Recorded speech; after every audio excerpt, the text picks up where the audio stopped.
Well, here in the newscast studio, in fact, for the first time in person, is Zoe Kleinman, technology editor. Hello. Thank you for having me.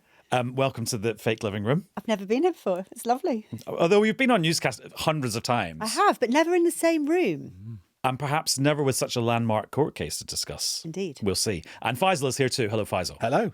Right. So, Zoe, this verdict was in a court in California. It happened on Wednesday. Take us back to sort of the start of this case and who brought it and why was it in court in the first place? At the heart of this case is a woman who is now 20 years old, who is being called Kaley. We don't know her full name. And she says that she was excessively using social media when she was younger. She said she discovered YouTube at 6 and Instagram at 9. And at some points, she was online for up to 16 hours a day. So a lot of time on social platforms. And she says she had a mental health crisis. She was diagnosed with depression, with body dysmorphia, and with suicidal thoughts. And she blamed her social media use for those conditions. There were originally 4 companies in this court case. They were Meta, Google, TikTok and Snap, which owns Snapchat. TikTok and Snap chose to settle. Meta and Google chose to fight. And their line was, no single app can be responsible for a teen mental health crisis. It's a very complicated thing.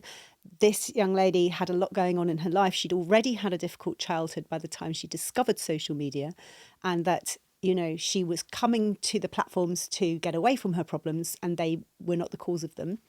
However, the jury found that the social networks had been, in their words, negligent in failing to protect her from harm on their platforms, and that interestingly, that the platforms themselves were, because of the design features within them, addictive. And what sort of features are we talking about then?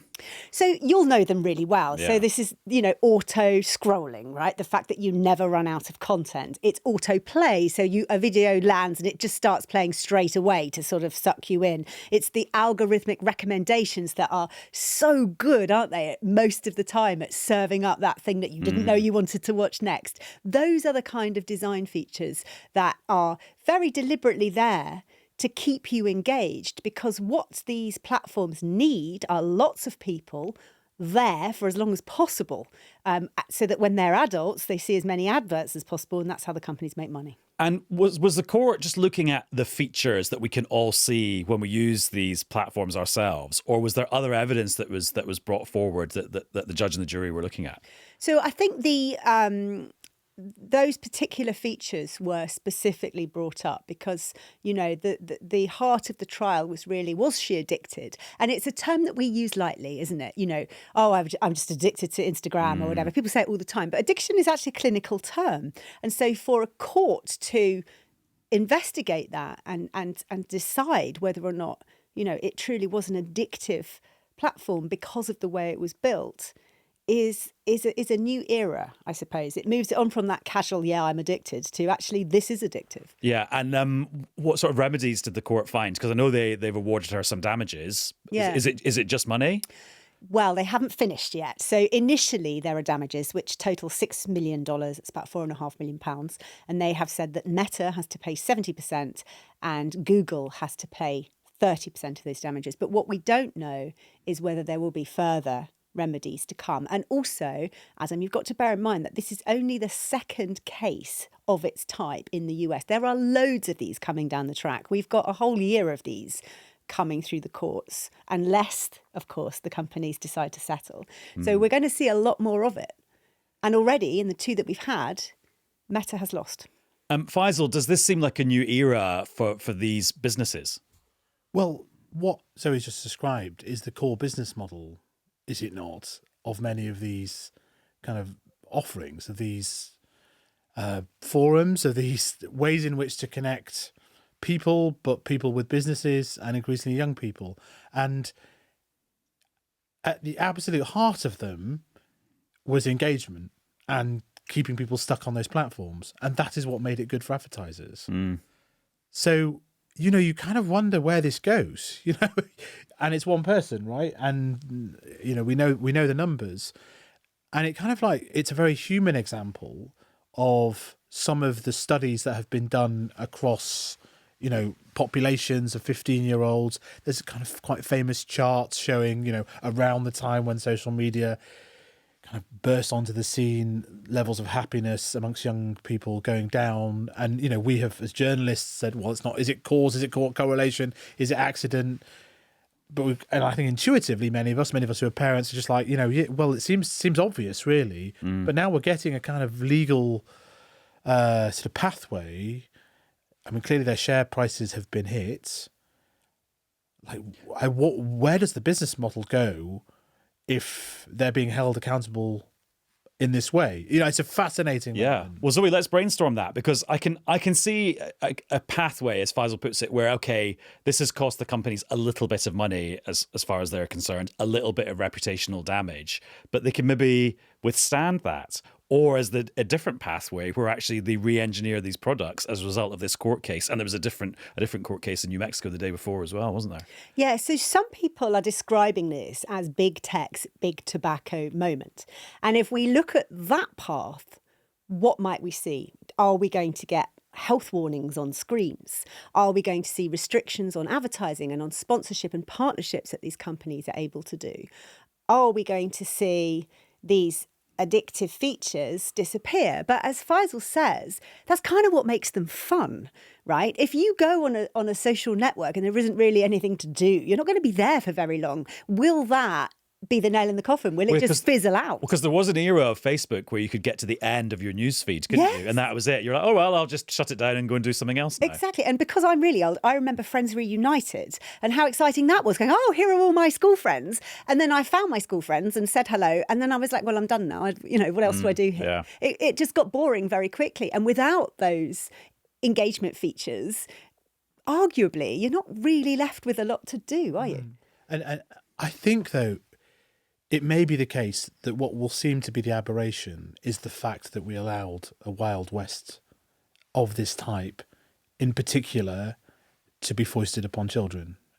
So this is where we take one case, we look at it through a business angle. By the way, because you want to know, Snap's share price is down 9%, Meta's is down 6%, Google's is down 2%, because actually this is not the hugest part of Google's business, YouTube. It's always a massive part of their business, but they do a whole lot of other stuff too. So it just shows you, people are questioning these stars, these tech stars of the US economy. How much are they actually worth? How can we actually price what they're worth if they can't do this into the future?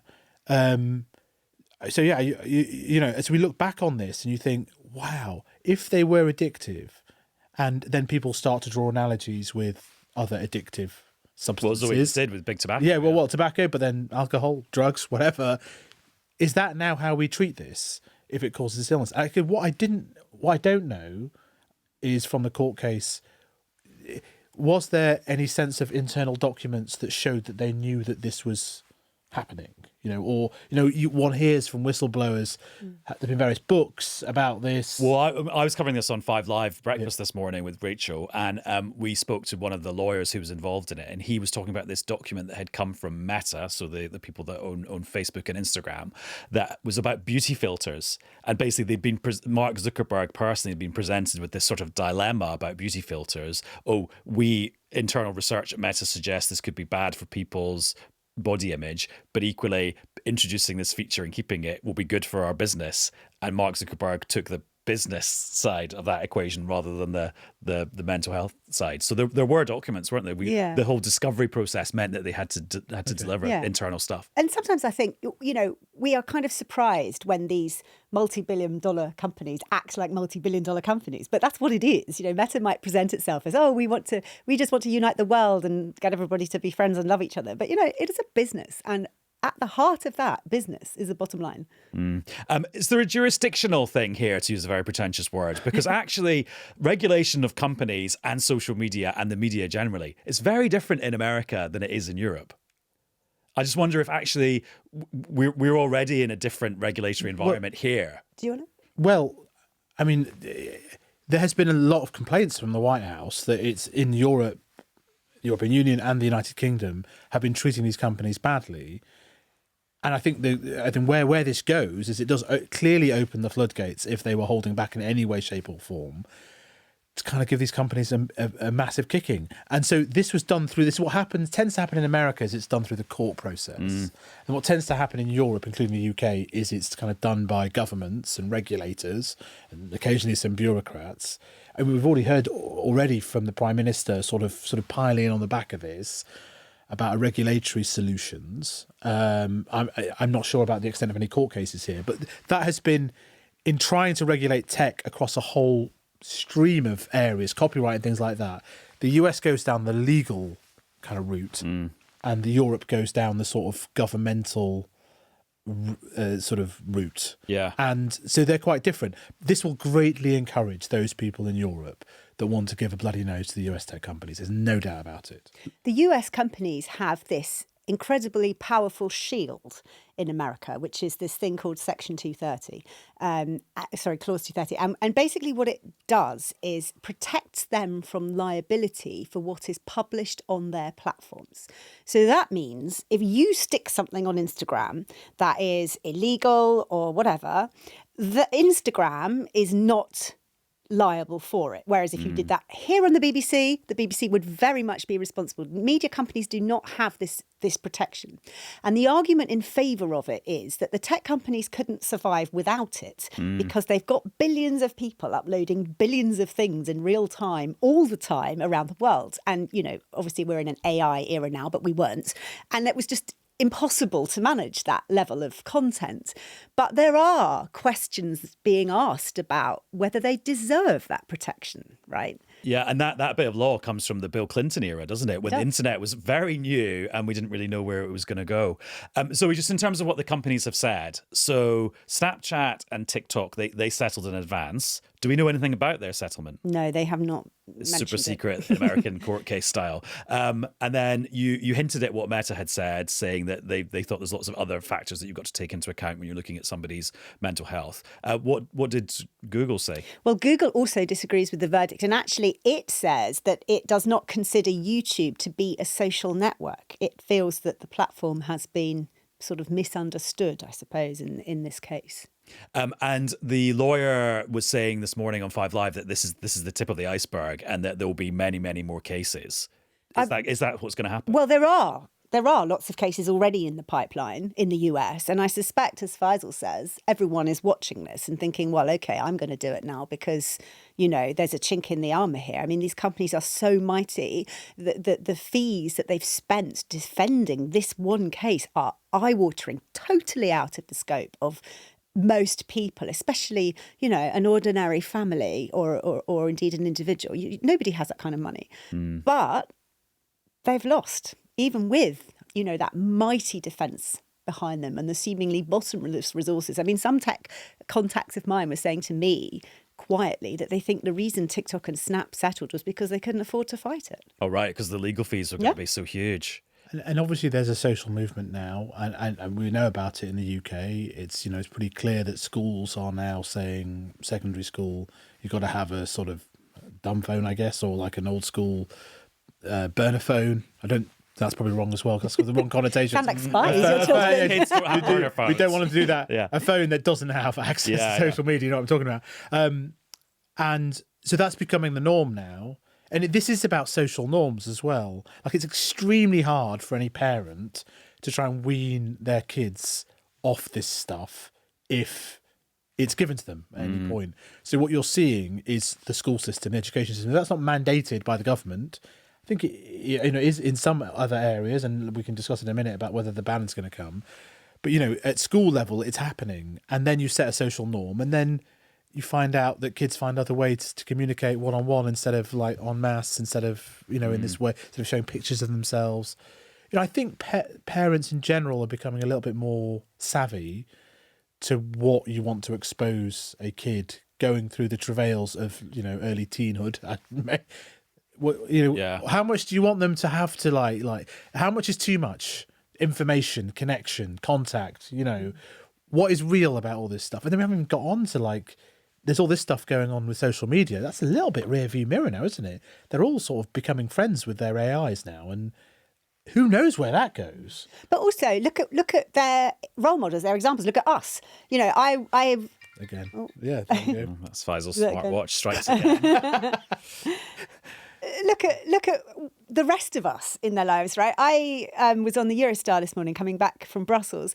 Every person in the carriage was on their phone almost the whole time. All the adults are on their phones the whole time. You know, whether they're chatting to a chatbot or whatever they're doing, I don't know. But nobody had a book or a paper. We're all doing it. So I think on the other hand, it's quite difficult to give this message to children when you're sitting there on your phone yourself, you know, and I am as guilty of that as anybody else. Very honest of you. Right. Oh, and I'm glad you got a trip to Brussels. I'm jealous. Let's talk about what is happening in the UK then. So the Online Safety Act finally was passed a little while ago after years and years and years of going through Parliament. But then it's had various phases of implementation. And it's only sort of in the last 6 months, the last year, that kind of Ofcom have got the full powers to actually use it.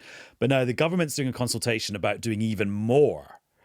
What are the options that they're looking at? Just remind us. The public consultation that's underway at the moment is looking officially at various ways of safeguarding children. And I can't remember the technical phrase that they're using, but it's something like children's well-being online. And one of those options, the one that, of course, is dominating the conversation, is should we consider a ban on social media for under 16s like they've done in Australia? And that is the one that's generating all the headlines. But there are others. And actually, interestingly, one of them is, should these design features, the auto-scrolling, the autoplay, should all of that be banned for children?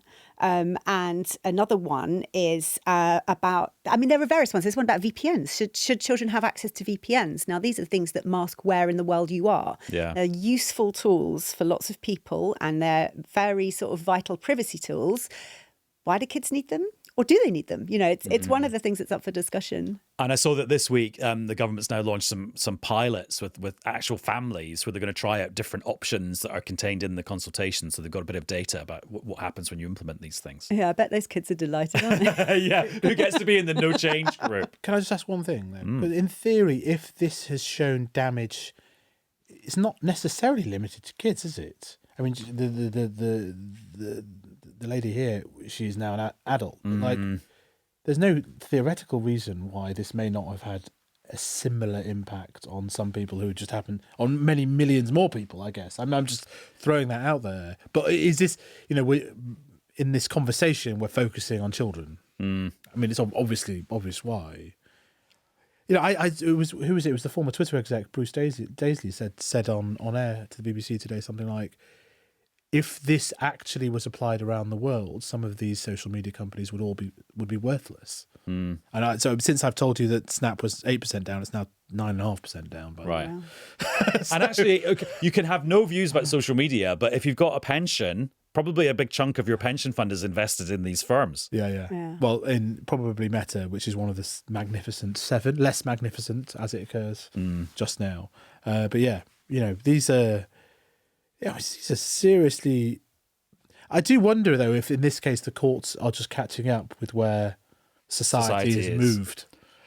Just so on the UK pilots and consultations point, again, from being on 5 Live this week, I've had a few conversations with people about this. And it's interesting because today, when Keir Starmer was on his way to Finland for this defence summit with his Nordic allies, and he was asked about the court case that we started off the episode talking about, and he then said, oh, we're doing this consultation, which includes looking at a potential ban for under 16-year-olds, sort of sending out the signal of like, the government already knows what they want the answer to be from this consultation. But then yesterday I was chatting to the AI and the safety minister who was on air, and he was being much more open-minded about what the options are. So I wonder if actually, is the government truly open-minded about where they end up in the summer once they've looked at everyone's responses and they've done these pilot studies? Or actually are they getting on and thinking about just doing a ban? So what's your take? It's kind of weird, isn't it? Because on the one hand, it's definitely, as Faisal said, if you read the room, this seems to be what people want.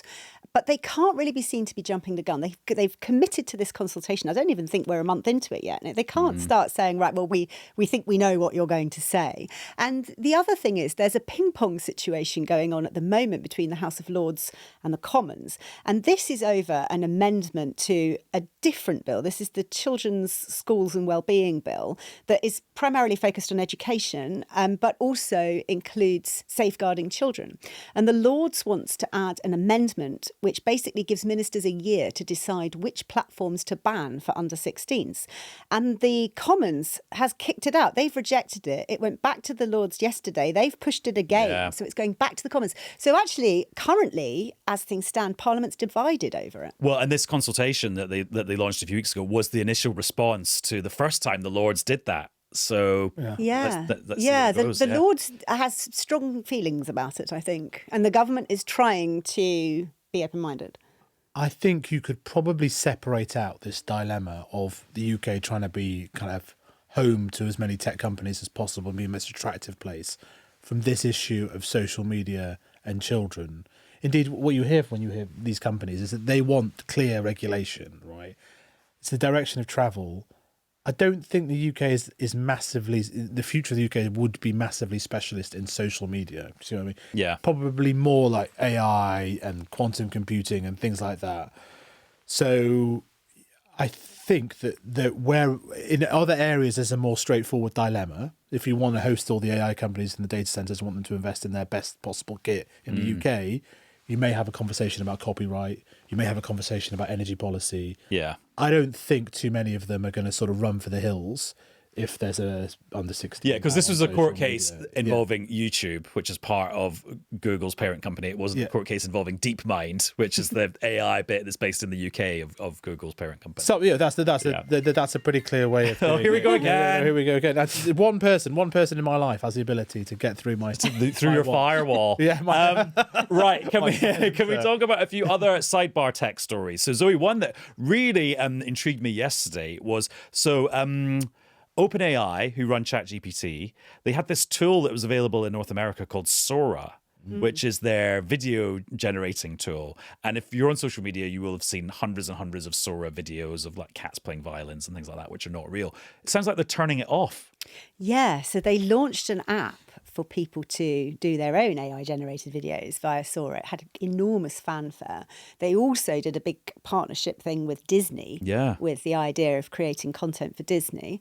And yeah, they've shuttered it. They've said, we're closing it down. I read somewhere that it didn't take off as much as they thought. And the other thing you've got to think is, it must be costing them an absolute fortune. Yeah. You know, Sam Altman has said, stop saying please and thank you to ChatGPT because it costs money to process those extra words and we don't need it. A thimble of water is used in a data center. Exactly. Did you say please? Yeah, please stop. But imagine, how much of the earth you're scorching to create your clip of your cat playing the violin. But, in terms of the money that it's costing this company, OpenAI is one of these, well, you'll probably have a view on this, Faisal. I think it's one of these companies that's incredibly big and incredibly powerful, but isn't actually making any money, wants to IPO, we believe, and really needs to start generating a bit of cash. It's burned through astonishing amounts of money, but it's not making any. And now, it feels a bit like a company that's starting to tighten the belt a bit, doesn't it? It's like it's cutting the sort of the nice to haves, and perhaps the AI generated video app is one of those nice to haves. The economics are getting real. Yeah, it's focusing on enterprise. It's said that, hasn't it? It's focusing on its business offering. Quite boring stuff like coding, which is actually quite useful.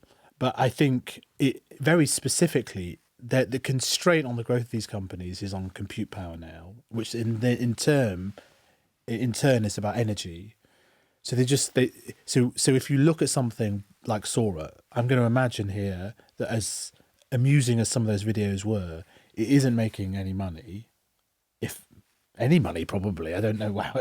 I don't know how it didn't make any money at all. I was never sure how they were going to make. The Disney was going to make money out of me making a video of me. They were going to take a share stake worth $1 billion, which they would hope would be worth $10 billion in a few years' time, I imagine. And you get.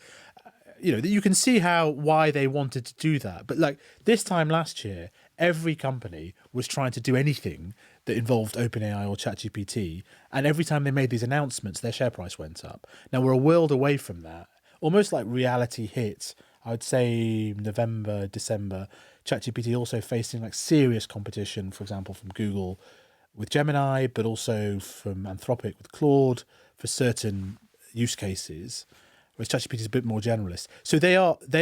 I think it's about the rationing of compute power, and in turn about energy. and therefore you deploy it exactly as Zoe says to where actually you're making revenues in time for the IPO. So it's incredibly interesting. And so that means it's going to be tougher for some of the fun but like vaguely pointless use cases of generative AI. It's going to be tougher because you'll be charged for it. Amazing. I mean, I don't know what the numbers are. Sometimes you know how many trees were burnt in order for you to make that video of the elephant dancing on Strictly, right? I don't know. Sorry, I haven't made that. I think I probably should make that video. Well, you can't now. Shut it. And it's never available in the UK anyway. You'll have to use another provider's platform. And then last one, and this is going to sound maybe a bit niche to a lot of listeners, but it's a big deal in business and tech. Faisal, you were very excited about ARM Holdings. Oh, today. yes. Just explain who ARM Holdings are. Well, exactly a household name, they are even the though granddad. They're the granddaddy of UKTech.com era. This is very interesting, right? They rooted out of Cambridge, Acorn. They contributed 350 billion devices, iPhones most famously, cars, use their imprints. So they designed the chip core, but they never made it. Yeah. Right. And they have started manufacturing chips they've started the creation of their own chips for the first time. The manufacturing will be done in Taiwan, I think. But there's a BBC angle here. ARM is fabulously successful, born in Cambridge, and part of its success story was something called the BBC Micro, which was, and so it is now this global company. Their roots are a bit more mixed now. They were sold to the Japanese around Brexit time. Controversially. Yes, yeah. And now they're floated, but they're still headquartered out of Cambridge. So there are interesting questions here about, could they have built this sort of chip factory in the UK?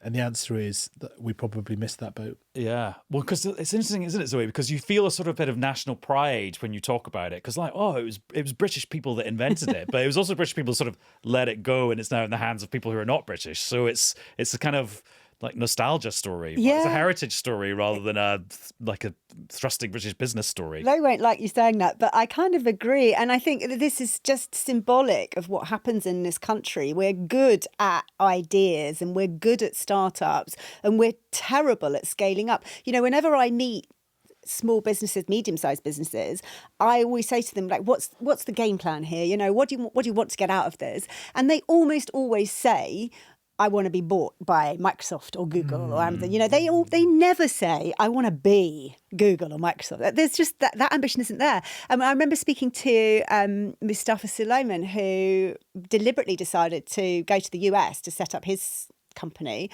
And I asked him why. He's a British AI guy. And I asked him why. And he said, firstly, there's just not the money here. We think we're doing well if we get $100,000, right? And in the States, you're talking about $100 million. It's just a completely different set of values in terms of how much money you can get. And he also said, and I think this is really interesting, that we have such a different culture here. We don't tolerate failure. He said in the US, if you meet a business professional who hasn't ever failed, then you kind of don't trust them because you think, well, how are you going to know what to do when they've not been blooded? Exactly. How are you going to know what to do when, it hits the fan because you've never lived it? Whereas here, it's toxic, isn't it? And you don't want to be near the person that's failed because they might make you fail. Yeah. We have a totally different mindset. And he argued, and people argue that just means that we don't push up. But this is why cabinet ministers are, privately kind of almost thankful for Sir Demis, at DeepMind for having, because Google kept on trying to get him to go over to America. So the fact that he kept things going in the UK, and he's quite open about this in the documentary that he was that's done quite well over Christmas. I have a cameo in that. Yes. Oh, right. No, yes, you do. Yeah. I watched it. You'll have to watch it. Do you ask him a really probing question? No, I think I'd nod. What's it called? It's an important part. Yeah. You got to start somewhere. But it's been viewed 400 million times on YouTube. It's massive. Anyway. There's a love affair with Britain there, which I think a lot of people don't really realise the centrality of the UK. But although DeepMind was sold to Google for $500 million, which seems like the bargain of the century now, you could argue that it's worth, within the Google empire, I don't know, $500 billion now? $1 trillion? You could argue. Just to park that there. The fact that it's in the UK and then the ecosystem that's now been built around this, we talked about this before, I don't know if it's real or not, but this London maxing thing, right? And then on top of that, when I spoke to the Chancellor a couple of weeks ago with a May's lecture, they were trying to make this case, and I'd be interested to know what Zoe thinks about how realistic this is, that for the next generation of super tech, the quantum computers, we can persuade them to stay in the UK because we are killing it in terms of the tech, but can we create the billion and trillion dollar quantum? And Zoe, you can have the last word, but it has to be quite a short word because you've got lots of other things to go thanks, into. Can we be the quantum champions? Well, we're good at it. We've got the talent, we've got the ideas, we've kind of getting the infrastructure. I mean, it would be nice, but already the US companies are fishing here. You know, they're buying up our successful companies, and they're waving big Hands checkbooks. off. And we're all human, you know, wave a big enough check. And of course you're going to say, well, apart from Maybe Faisal. we should have a BBC Micro quantum computer. It wouldn't work. I mean, I think it was based on BBC Micro technology. From my memories of playing Chucky Egg in the computer lab in Glasgow in 1988. I did a lot of Pac-Man on a BBC Micro. Yeah, loved my BBC Micro. Right, Zoe, you've got to go. Thank you very much. Thank you. And Faisal, thanks to you too. Thank you. And that's all for this episode of Newscast. But a reminder, if you would like to see this podcast being made, along with lots of other fellow podcasts at the BBC's legendary Maida Vale Studios in West London on the 25th of April, well, you can, because we're launching CastFest, our big podcasting jamboree, and we need you to come and be there. And if you'd like to apply for tickets, the deadline is approaching. So get your skates on, which seems like a very sort of old tech. Actually, no, that's like BBC Micro, isn't it? Get your skates on. The details of how to get your skates on are in the episode description of this episode of Newscast. And we will be back with another episode very soon. Bye-bye.